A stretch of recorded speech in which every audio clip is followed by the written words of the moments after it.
Nada como receber a visita da doutora Larissa Kimmel, nossa advogada, ela que é especialista na área do direito familiar, do direito de sucessão e também no direito imobiliário. E hoje nós vamos falar sobre locação. Gente, importante a gente conferir aí algumas informações preciosas. Bem-vinda. Muito obrigada, Vera, novamente pelo convite. Tenho várias questões em relação à locação, entre elas, qual o prazo permitido para os contratos de locação? Exatamente. Nós temos três tipos principais, eu diria, de contrato de locação. Contrato de locação por temporada, que é aquele contrato em que você pode locar por 90 dias. Não pode passar desses 90 dias, sob pena de se tornar um contrato de locação residencial. Nós temos o contrato de locação de 30 meses, que é um contrato típico de locação residencial. E também nós temos os contratos que podem ser menos de 30 meses e mais de 90 dias. Geralmente as pessoas fazem de um ano. Enfim, são contratos em que você tem que estudar a peculiaridade de cada um deles. Certo. Por exemplo, o contrato por temporada se admite a cobrança antecipada desse imóvel. Isso acontece muito aqui em Balneário Camboriú. Por quê? Porque as pessoas elas querem locar para vir passar as férias, passar o Ano Novo, passar o Natal. É permitido o dono do imóvel cobrar todo esse aluguel antecipadamente? Sim, é permitido. Já num contrato de locação residencial, você não tem essa permissão. Não é somente não cobrar todo o aluguel, mas, por exemplo, uma vez que a pessoa deu a caução, fez uma fiança, um seguro fiança, ela não pode cobrar antecipadamente o aluguel. E está acontecendo muito isso aqui em Balneário. O que acontece? A pessoa, ela loca um imóvel, pega uma caução de 3 meses, 1 mês ou 2 meses, e aí ela cobra ainda por cima o aluguel antecipado. Então você tem lá o artigo 53 da Lei da Locação que fala o quê? A cobrança de aluguel antecipada é inclusive um tipo, além de ser ilegal, é uma contravenção penal. Então as pessoas têm que ter esse cuidado, você está sujeito a sofrer uma ação judicial de rescisão do contrato e inclusive pagar o valor desse aluguel em dobro. Então, uma vez que você tem uma garantia, não é permitido você cobrar esse aluguel antecipadamente. No caso, tendo caução, que pode ser de até 2 ou 3 meses, né? No máximo 3 meses. Ou tendo fiador. Ou tendo fiador, ou tendo o seguro fiança. Que também é apresentado. Então, ficou alerta também para o locatário, né?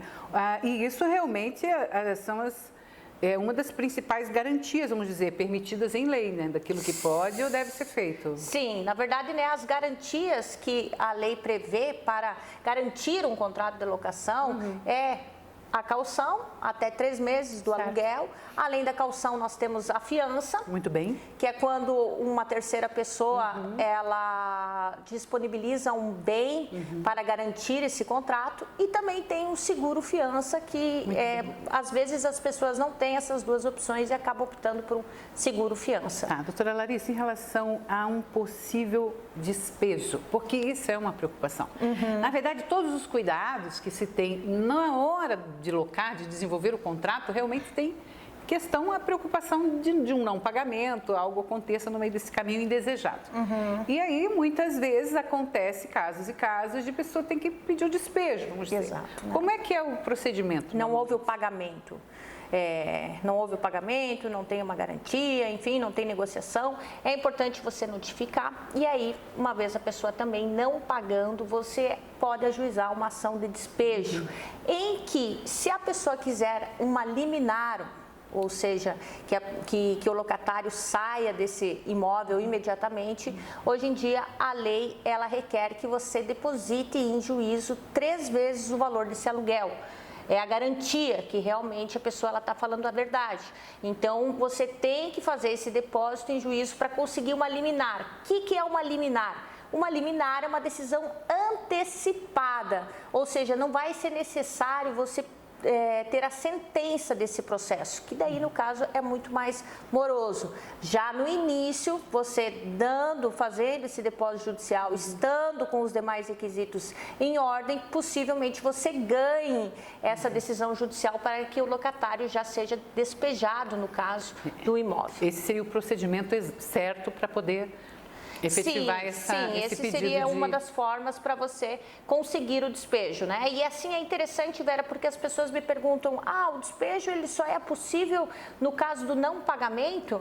Não, digamos que o locatário está lá e ele não obedece às questões do condomínio, a convenção do condomínio, o regimento interno do condomínio. É possível obter um despejo mesmo assim? É possível. Sim, é possível. Por quê? Porque a lei, acredito que é o artigo 23 da Lei 8.245, ela prevê uma série de questões que o locatário tem que respeitar na hora de alugar um imóvel. Se essas questões não estão sendo respeitadas, sim, você também pode promover uma ação de despejo.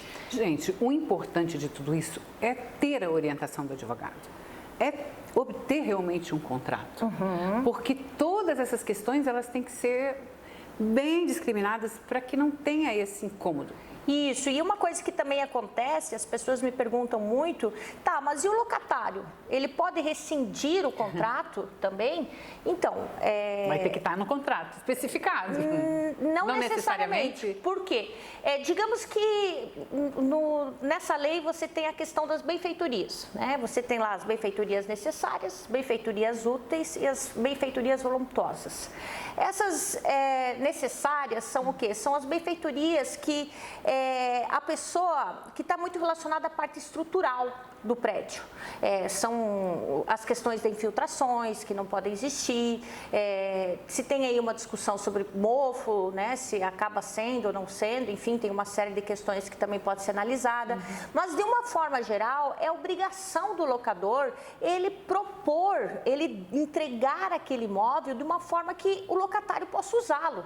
Então, se você tem um imóvel alagado, não tem como você usar um imóvel, né? E se o locador, se você notificar o locador não providenciar o reparo dessas infiltrações, sim, do meu ponto de vista é possível sim o locatário rescindir unilateralmente esse contrato.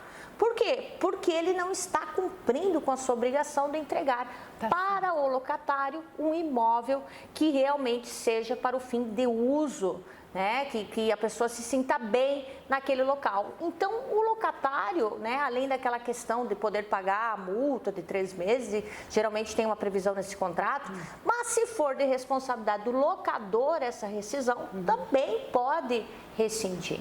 Agora, o mais importante de tudo, Vera, é que as partes busquem o bom senso.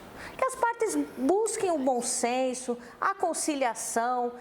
Bom senso é uma palavra muito importante, porque quando o locador tem o bom senso com o locatário tem o bom senso com o locador, acaba sendo muito mais simples de ser resolvido e não necessariamente a gente precisa ajuizar demandas judiciais. Agora, quando isso não acontece, infelizmente, o único caminho que nós temos é esse. Bom, gente, e sem falar realmente de uma locação que existe o imóvel.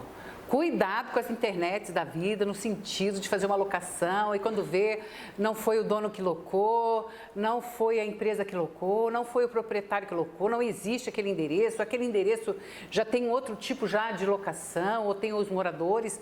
Isso acontece aqui nessa temporada, a gente viu de novo em Santa Catarina acontecer em diversas casas e regiões litorâneas do estado, a locação, a pessoa aluga de longe, acredita num site, em algo que às vezes não é seguro, e chega no lugar, a locação não existe, nunca aconteceu. Então, sem falar, nós estamos falando aqui no quesito, existe situações, existe o locador, existe o locatário, existe o imóvel.